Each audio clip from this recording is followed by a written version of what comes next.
Hello बच्चों, हम स्वागत करते हैं अपने YouTube channel technical VP sir में।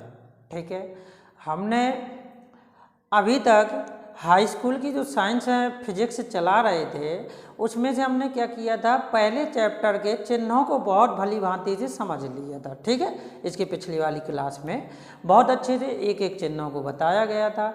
हो सकता है कि जिन जिन लोगों ने पढ़ा होगा उन्हें बढ़िया से समझ में भी आ गया होगा। अब जैसा कि जानते हो कि इस वर्ष से थोड़ा पैटर्न चेंज हुआ है, जिसमें से 20 बहुविकल्पीय क्वेश्चन आने हैं।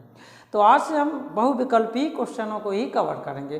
प्रत्येक क्वेश्चन से 15 या 20 क्वेश्चन बहुविकल्पीय के क्वेश्चन करेंगे और उसमें देखते हैं क्या दिक्कतें आती हैं और कैसे होती हैं। हमेशा की तरह बढ़िया से सॉल्व करते हैं। ठीक है, तो आगे चल के पहले चैप्टर को हम स्टार्ट करते हैं। पहला चैप्टर परावर्तन तथा अपवर्तन। ठीक है, या ऐसा भी कह सकते हो प्रकाश का परावर्तन तथा अपवर्तन। इस चैप्टर के हम बहुविकल्पीय क्वेश्चनों को पूरे को क्या करेंगे, कवर करेंगे, जो बोर्ड पेपर की दृष्टि से मोस्ट इंपॉर्टेंट होंगे। ठीक है, चलो, तो ये रहा है आपका पहला प्रश्न। ठीक है, जिसमें से प्रश्न होगा और बहुविकल्पी होगा। देख लो बेटा, साइड में वो लगा हुआ प्रश्न और वहाँ से पढ़ते चलना, हम यहाँ से पढ़े दे रहे हैं और समझ लेना। ठीक है, चलो देखते हैं। पहला प्रश्न कह रहा है, गोली दर्पण की फोकस दूरी और वक्रता त्रिज्या में संबंध होता है। क्या है? गोली दर्पण की फोकस दूरी और वक्रता त्रिज्या में संबंध होता है। कहने का मतलब ये है कि हमें ऐसा फॉर्मूला बताना है। देखो, 4 विकल्प दिए गए हैं, इसमें बताना है कौन सा सही है। ठीक है, जिसमें से हम देखते हैं कौन सा सही है। तो देखो बेटा, इसमें देखो हमारा फॉर्मूला होता है F बराबर R/2। अब हम देख लेते हैं क्या विकल्प में ये कोई कहीं दिया गया है।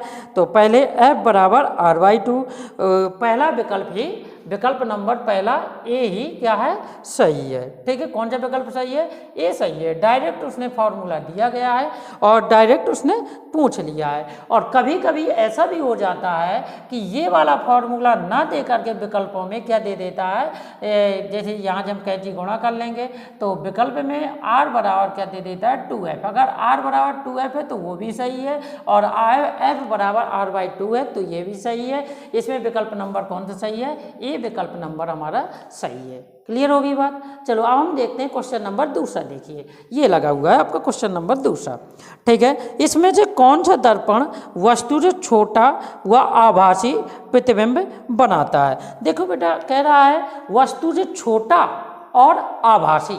तो हम जैसा कि जानते हैं, प्रतिबिंबों में हमने पढ़ा है कि अवतल दर्पण जो होता है, अवतल दर्पण से हमेशा वास्तविक प्रतिबिंब बनता है एक कंडीशन को छोड़ करके। वो कंडीशन कौन सी है? जैसे मान लो वो कंडीशन ये है, जब वस्तु दर्पण की फोकस और कहाँ, ध्रुव के बीच में रखी हो, तब हमारा तभी क्या होता है, उस वस्तु का प्रतिबिंब क्या बनता है, आभासी बनता है। नहीं तो हमेशा कैसे बनता है, वास्तविक बनता है। ठीक है, लेकिन यहाँ पे एक बात समझने वाली बात ये है कि जब ये इस वस्तु का प्रतिबिंब आभासी बनता तो है, सीधा भी बनता है, लेकिन वस्तु से हमेशा बड़ा बनता है। कैसा बनता है? हमेशा बड़ा बनता है। ठीक है, तो ये तो हमारा नहीं होगा। क्वेश्चन हमारा क्या कह रहा है? क्वेश्चन हमारा कह रहा है कि कौन सा दर्पण वस्तु से छोटा व आभासी प्रतिबिंब बनाएगा। तो अवतल दर्पण हो नहीं सकता है। कौन सा नहीं हो सकता भैया?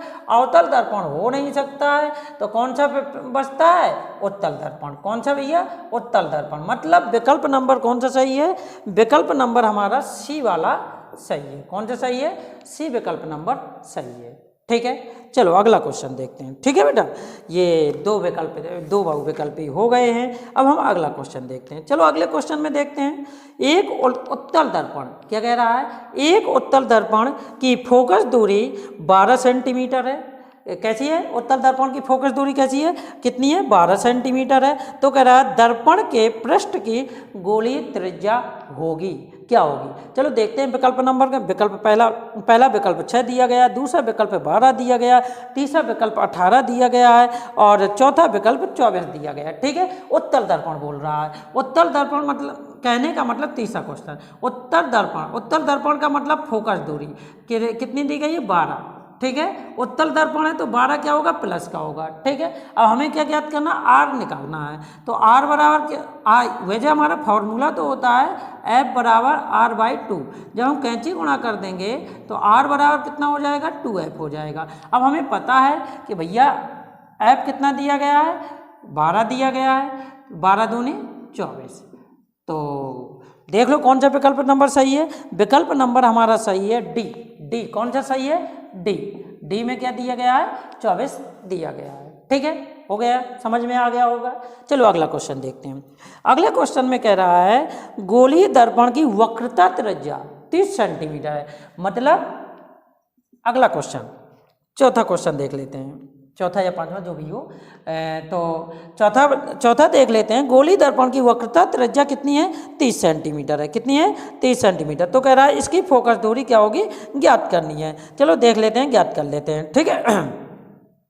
तो ये हो जाएगा वक्रता त्रिज्या आर बराबर दी गई है 30 सेंटीमीटर। अब देखो बेटा, इसमें हमें किसी भी गोलीय दर्पण का नाम नहीं लिया गया, नहीं लिया गया, कोई दिक्कत नहीं है, आप लोगों को भी नहीं लेना है। एफ ज्ञात करना है भैया। तो एफ बराबर होता है आर बाई 2। तो आर का मान कितना दिया गया है, 30 दिया गया है। 30/2, ये कैंसिल, कितना आ गया, 15 सेंटीमीटर। अब देख लेते हैं विकल्प नंबर कौन सा सही है। चौथे का विकल्प नंबर सही है बी। कौन सा सही है, बी वाला विकल्प इज द राइट आंसर, ठीक है। चलो अगला हमको अगला देखते हैं। अगला 5वें नंबर का बहुविकल्पीय क्वेश्चन देखते हैं, ठीक है। इसी प्रकार से हम धीरे धीरे सभी जितने हमें करने हैं हम आसानी से कर लेंगे, ठीक है। चलो देख लेते हैं अगला वाला। 5वां लिख लो भैया। 5वां सुनो क्या कह रहा है, 5वां वाला। 5वां कह रहा है एक अवतल दर्पण की फोकस दूरी पर रखी वस्तु का प्रतिबिंब बनता है। एक अवतल दर्पण है और उसकी फोकस दूरी पर क्या वस्तु रखी हुई है, तो उसका क्या करना है, प्रतिबिंब कहाँ बनेगा ये बताना है भैया। तो देख लो यहाँ पे हम समझ लेते हैं। और जो वस्तु है, वस्तु कहाँ रखी है, फोकस पर रखी है। लो भैया हमने वस्तु को फोकस पर रख दिया। एक प्रकाश किरण चली गई मुख्य अक्ष के समांतर। जो मुख्य अक्ष के समांतर गई है वो कहाँ से होकर के जाएगी, फोकस से होकर के जाएगी। और दूसरी प्रकाश किरण जो जाएगी वो कहाँ से, वक्रता केंद्र से होकर जाती हुई प्रतीत हो जाएगी। कहाँ से होकर जाती हुई प्रतीत हो जाएगी, वक्रता केंद्र से। अब ये दोनों प्रकाश किरणें आपस में कहीं नहीं मिलने वाली हैं, कहीं नहीं मिलेंगी, मतलब अर्थात कि अनंत पर मिलेंगी। कहाँ पर मिलेंगी, अनंत पर। कहाँ मिलेंगी बेटा, अनंत पर मिलेंगे, ठीक है। चलो दूसरा, तो ये प्रतिबिंब कहाँ बन जाएगा अपना, अगले क्वेश्चन का ये प्रतिबिंब बन जाएगा अनंत पर। कौन सा, विकल्प नंबर सी। कहाँ पर बनेगा, अनंत पर, ठीक है। कब, जब अवतल दर्पण के सामने वस्तु कहाँ रखी हो, फोकस पर रखी हो, तो प्रतिबिंब कहाँ बनेगा, अनंत पर बनेगा। मतलब सी वाला विकल्प बिल्कुल सही है, ठीक है, ऑप्शन सी सही है। अच्छा अगला क्वेश्चन देख लेते हैं। कह रहा है उत्तल दर्पण से प्रतिबिंब सदैव बनता है। उत्तल दर्पण क्या कह रहा है, उत्तल दर्पण से प्रतिबिंब सदैव बनता है। चलो थोड़ा सा देख लेते हैं उत्तल दर्पण से प्रतिबिंब कैसा बनता है, थोड़ा सा यहाँ पे हम समझ लेते हैं, ठीक है। इसके लिए हम बिल्कुल फिर हम क्या कर लेंगे, एक नोट टाइप में लिख देंगे। हाँ, ये हमारा क्या है, ये हम बनाए ले रहे हैं, एक उत्तल दर्पण बना लिया। यहाँ हमने क्या कर दिया भैया, ये ध्रुव हो गया हमारा। और यहाँ क्या हो गया, ये हो गया फोकस हो गया, फोकस हो गया, क्या हो गया, फोकस हो गया। वस्तु को कहीं भी रख लेते हैं, क्या करते हैं, वस्तु को कहीं भी, मान लो वस्तु को हमने यहाँ रख लिया, ठीक है। क्या कर लिया, वस्तु को, सॉरी यहाँ बेटा, यहाँ वक्रता केंद्र सी होगा, यहाँ बेटा क्या होगा, एफ होगा। जो कोई प्रकाश किरण मुख्य अक्ष के समांतर जाएगी तो वो अपवर्तन के बाद, परावर्तन के बाद कहाँ से होकर जाती हुई प्रतीत होगी, फोकस से होकर जाती हुई प्रतीत होगी। लो भैया इसका हो गया परावर्तन। दूसरी प्रकाश किरण कहाँ से, वक्रता केंद्र से डालते हैं। लो भैया दूसरी प्रकाश किरण हम कहाँ से डाल देंगे, वक्रता केंद्र से। जहाँ ये दोनों मिले या मिलती हुई प्रतीत हो जाए वही क्या कहलाता है भैया, हमारा प्रतिबिंब बन जाता है। देख लो भैया कैसा बन रहा है। पहली बात तो ये सीधा बन रहा है, कैसा बन रहा है, सीधा बन रहा है। और कैसा बन रहा है, छोटा बन रहा है। और कैसा बन रहा है, आभासी बन रहा है। कैसा बन रहा है, आभासी बन रहा है। तो देख लेते हैं कौन सा विकल्प सही है। विकल्प नंबर देखो कह रहा है, हाँ तो कौन सा विकल्प सही है, या ये मान लो कि कैसा बनेगा, ये बनेगा, ठीक है। और हाँ, कहाँ बनेगा ये और देख लेते हैं। तो ये जो बनता है हमेशा जो बनता है ध्रुव और किसके बीच में बनेगा, ध्रुव और फोकस के बीच में बनेगा। किसके बीच में बनेगा, ध्रुव और फोकस के बीच में हमेशा बन जाएगा, ठीक है बेटा। ये बात विकल्प नंबर हमारा कौन सा सही है, विकल्प नंबर ए सही है। हाँ, अगला क्वेश्चन देख लो। अगला क्वेश्चन कह रहा है यदि कोई वस्तु एक उत्तल लेंस के सामने, अब क्या कह रहा है बेटा, उत्तल लेंस बोल रहा है, क्या बोल रहा है, उत्तल लेंस के सामने कितनी दूरी पर रखें, 2f पर रखा है, ठीक है। कहाँ रखा है, 2f पर रखा है। तो कह रहा है कि तो लेंस से उसके प्रतिबिंब की दूरी होगी। अगर याद हो तुम लोगों को, तो आप लोगों को तो देख लो बेटा, ये हमारा उत्तल लेंस बना, ये हमारा उत्तल लेंस बन गया, ठीक है। यहाँ पे 2f है, यहाँ पे f है, तो यहाँ जब प्रकाश किरण जाती हैं तो एक चली जाएगी फोकस से, दूसरी चली जाएगी प्रकाश से केंद्र से। तो ये जो प्रतिबिंब बनता है तो 2f पर रखा हुआ, तो ये 2f दूरी पर बनता है। कितनी दूरी पर बनता है, 2f दूरी पर बनता है, और वस्तु के बराबर प्रतिबिंब बनता है। कैसा बनता है, 2f दूरी पर भी ही बनेगा और वस्तु के बराबर प्रतिबिंब बनेगा। मतलब विकल्प नंबर इसका बी सही है। कौन सा सही है, विकल्प नंबर बी सही है। और जो अगला क्वेश्चन है, बहुत बार पूछा हुआ बोर्ड में, हाई स्कूल के परीक्षा में बहुत बार पूछा गया। चलो उसी को हम समझते हैं क्या कह रहा है, ठीक है। लेंस से, अब बेटा लेंस चलने लगे, अभी तक दर्पण थे, अब क्या है, लेंस है। बीच बीच में मिलते हुए क्वेश्चन चलेंगे, आएंगे, ठीक है। चलो देख लेते हैं अगला क्वेश्चन। अगला क्वेश्चन कह रहा है एक उत्तल लेंस की क्षमता, क्षमता का मतलब पी, क्षमता को कैसे प्रदर्शित करते हैं, पी से। पी दिया गया है 2 डायोप्टर, कितना दिया गया है, 2 डायोप्टर। और ध्यान रखना कि उत्तल लेंस है तो क्षमता कैसी होगी, प्लस की होगी। यदि अवतल लेंस होता तो क्षमता कैसी होती, माइनस की होती। चलो देख लेते हैं भैया। अब हमें पता है फॉर्मूला, ये होता है P बराबर होता है 100/f। क्या होता है, P बराबर होता है 100/f, ठीक है। अब हमें f निकालना है, वो f निकालना है तो कैंची गुणा कर लेते हैं। क्या कर लेते हैं, कैंची गुणा कर लेते हैं, तो 100/ क्या हो जाएगा, P। तो यही हो जाएगा, मान रख देंगे तो ये हो जाएगा 2। तो f कितना आ गया, 50 सेंटीमीटर। क्या आ गया, 50 सेंटीमीटर। अब यहाँ पे विकल्प नंबर देख लेते हैं कौन सा सही है, 50 मतलब बी। कौन सा विकल्प सही है, B is the right answer, ठीक है। अब यहाँ पे एक चीज़ और थोड़ा सा समझते हैं, बहुत इंपॉर्टेंट चीज़ है। देखो बेटा, यदि कहीं भी क्वेश्चन ये लिखा है, फॉर्मूला ये दिया गया है, तो इसका मतलब है जो एफ है ये कहे में है, सेंटीमीटर में है, ठीक है। कहे में है, सेंटीमीटर में। और यदि कहीं ये दिया जाए 1/f, तो इसका मतलब एफ कहे में है, मीटर में है, ठीक है। इस बात का थोड़ा सा ध्यान रखना, ये थोड़ा सा फॉर्मूले में क्या होता है, डिफरेंस होता है, ठीक है। अगला क्वेश्चन देखते हैं। अगले क्वेश्चन में कह रहा है कि कांच का अपवर्तनांक अधिकतम होता है, ठीक है। क्या होता है, कांच का अपवर्तनांक अधिकतम होता है, ठीक है।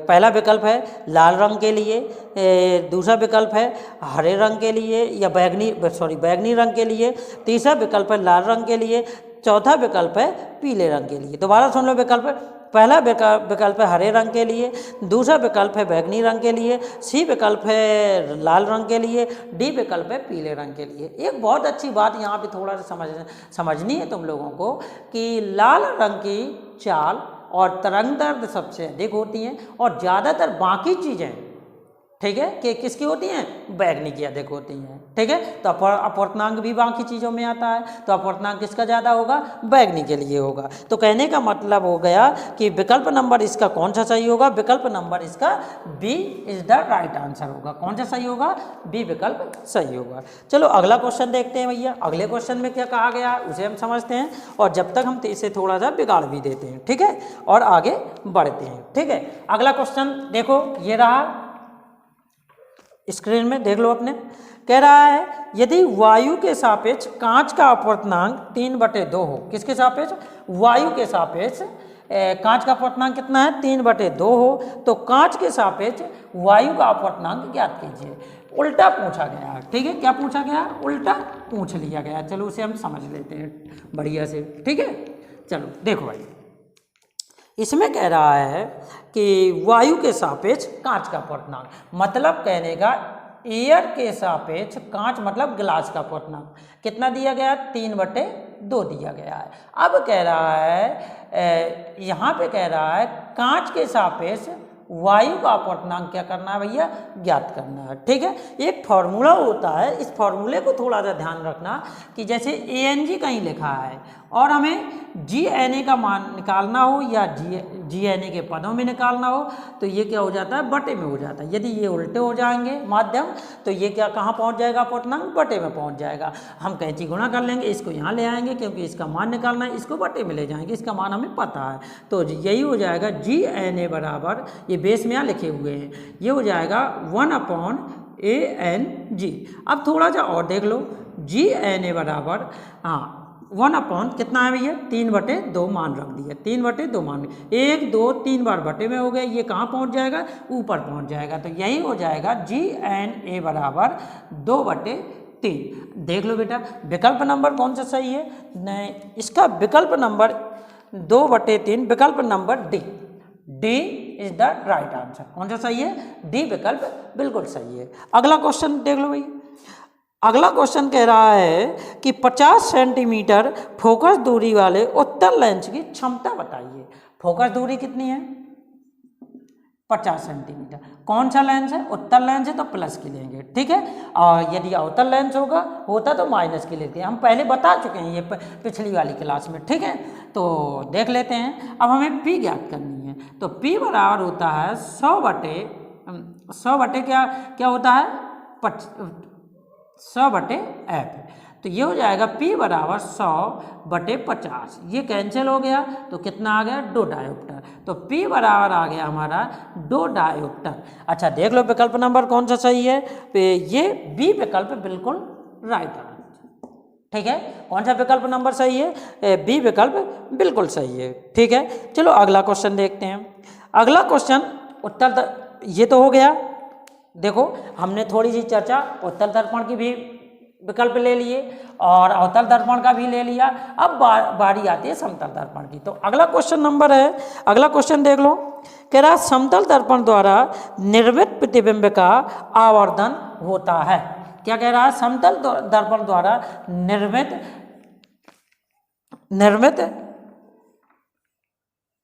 प्रतिबिंब का आवर्धन होता है। अगर याद हो पिछली क्लास में ही बताया गया था, नीचे लिंक डली होगी तो देख लेना पिछली क्लास को और पूरी वीडियो को जरूर देखा करो जिससे कुछ लाभ हो सके, ठीक है। आधी अधूरा ज्ञान लेने से कोई मतलब नहीं निकलता है। पूरी वीडियो देखो, अच्छे से नॉलेज करो और बढ़िया सभी विकल्प सही करके आओ, 20 में 20 करके आओ, ठीक है। हाँ देखो आगे क्या कह रहा है, अगला क्वेश्चन देख लेते हैं। कह रहा है समतल दर्पण द्वारा निर्मित प्रतिबिंब का आवर्धन ज्ञात कीजिए। आवर्धन का मतलब m ज्ञात करना है। क्या ज्ञात करना है? m, ठीक है भैया। m हम कैसे ज्ञात करेंगे? हमें पता है कि m बराबर होता है HI अपॉन क्या होता है? h होता है कि नहीं होता है? अब हमें पता है कि इमेज ऑफ हाइट मतलब प्रतिबिंब की लंबाई तथा वस्तु की लंबाई, ठीक है। अच्छा अब यदि हम देखें आवर्धन में निकालना है कि समतल दर्पण जो होता है उसके लिए प्रतिबिंब और वस्तु की लंबाई कैसी होती है? बराबर होती है, ठीक है। तो हम क्या करें, HI की जगह HO लिखे दे रहे हैं, तो ये हो जाएगा HO/HI, HO। तो HO से HO कैंसिल, m बराबर कितना आ गया? 1 आ गया, ठीक है। क्या आ गया? 1 आ गया। तो विकल्प नंबर देख लो कौन सा सही है। विकल्प नंबर इसका A सही है। कौन सा विकल्प सही है? विकल्प number A is right answer, ठीक है। अच्छा अगला क्वेश्चन देखते हैं। एक अवतल लेंस द्वारा किसी वस्तु का बना प्रतिबिंब होता है। क्या कह रहा है? अवतल लेंस द्वारा किसी वस्तु का बना प्रतिबिंब होता है। चलो समझ लेते हैं भैया। कह रहा है आभासी उल्टा व छोटा होता है, आभासी सीधा व बड़ा होता है। सी विकल्प है आभासी सीधा व छोटा होता है। डी विकल्प है आभासी उल्टा व बड़ा होता है। किसके लिए? अवतल लेंस के लिए। चलो हम इसको थोड़ा सा समझ लेते हैं, ठीक है। सबसे पहले इसको समझने के लिए हम अवतल लेंस बना लेते हैं, ठीक है। ये हमारा एक हो गया अवतल लेंस, ठीक है। ये हमारा लो भैया बन गया अवतल लेंस, और ये हो गई उसका मुख्य अक्ष हो गई, ठीक है। ये हो गया इसका प्रकाशिक केंद्र हो गया, ठीक। यहाँ पे हमने वस्तु रख दी। जब वस्तु रखेंगे, यहाँ पे मान लो एफ है, ठीक है। अब यहाँ जो एक प्रकाश किरण गई मुख्य अक्ष के समांतर, जो प्रकाश किरण मुख्य अक्ष के समांतर जाती है तो वह अपवर्तन के बाद फोकस से होकर जाती हुई प्रतीत होती है किस लेंस में? अवतल लेंस में। तो ये भैया यहाँ से जाती हुई क्या हो जाएगी? प्रतीत हो जाएगी, और ये इसका हो जाएगा अपवर्तन, ठीक है। बात समझ गए। और दूसरी प्रकाश किरण क्या हो जाएगी? कहाँ से जाएगी? प्रकाशिक केंद्र से होकर चली जाएगी। लो भैया प्रकाशिक केंद्र से होकर चली गई। जो प्रकाशिक केंद्र से जाती है वो बिना विचलित हुए सीधे निकल जाती है, देख लो। तो ये हमारा प्रतिबिंब, ये हमारा बन गया प्रतिबिंब, ठीक। अब देखते हैं पहली चीज, प्रतिबिंब कैसा बनता है? आभासी बनता है। कैसा बन रहा है भैया? आभासी बन रहा है, ठीक है। आभासी हो गया। कैसा बन रहा है? सीधा बन रहा है। कैसा बन रहा है? सीधा बन रहा है। और वस्तु इतनी बड़ी है, प्रतिबिंब इतना छोटा बन रहा है, तो कैसा प्रतिबिंब बन रहा है भैया? छोटा बन रहा है। अब विकल्प नंबर देख लेते हैं कौन सा सही है। देखो ए विकल्प दिया गया है आभासी, उल्टा व छोटा। नहीं बेटा, उसमें उल्टा कह रहा है विकल्प में, इसमें तो सीधा बन रहा है, तो ये विकल्प गलत है। दो बी नंबर देखते हैं। बी नंबर आभासी, सीधा व बड़ा। बड़ा नहीं बनता है, छोटा बनता है, ये भी गलत है। सी विकल्प कह रहा है आभासी, सीधा व छोटा। आभासी, सीधा व छोटा। तो विकल्प नंबर सी क्या है? इज द राइट आंसर, मतलब विकल्प नंबर सी बिल्कुल सही है। चलो अगला विकल्प देख लेते हैं, अगला क्वेश्चन देखते हैं। अगले क्वेश्चन में कह रहा है एक लेंस के सामने रखी किसी वस्तु का प्रतिबिंब उसी लेंस से वस्तु के अपेक्षा 3 गुनी दूरी पर बनता है।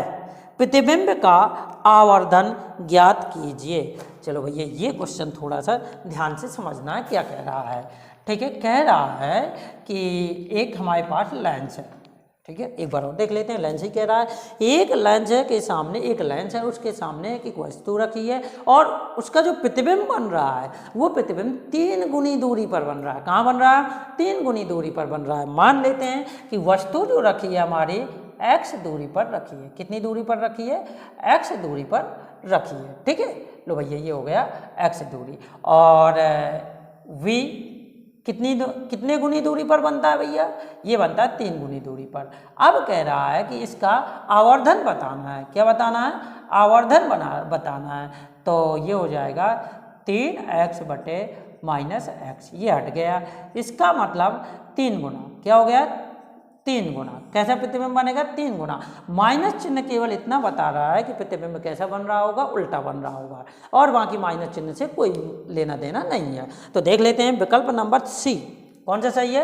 विकल्प नंबर C is the right answer. उसमें माइनस नहीं लगाया है विकल्प में, लेकिन हमारा माइनस का आ रहा है। इसका मतलब है कि प्रतिबिंब उल्टा बन रहा है। कैसा बन रहा है? उल्टा बन रहा है, ठीक है। इस तरह से हम ये क्या करते हैं भैया, इस तरह से हम करते हैं। ये सीरीज कंटिन्यू चलती रहेगी। और आज हमने पहले चैप्टर के, कल दूसरे चैप्टर के, कल हो सकता है दो चैप्टरों के इकट्ठे डाल दिए जाए, 3 चैप्टरों के भी डाले जा सकते हैं। इसी प्रकार कंटिन्यू हमारा क्या चलता, ये सिस्टम चलता रहेगा। और हम 8 तारीख तक हम पूरे बहुविकल्पी, पूरे फिजिक्स के चैप्टर वाइज चैप्टर कवर कर लेंगे, ठीक है।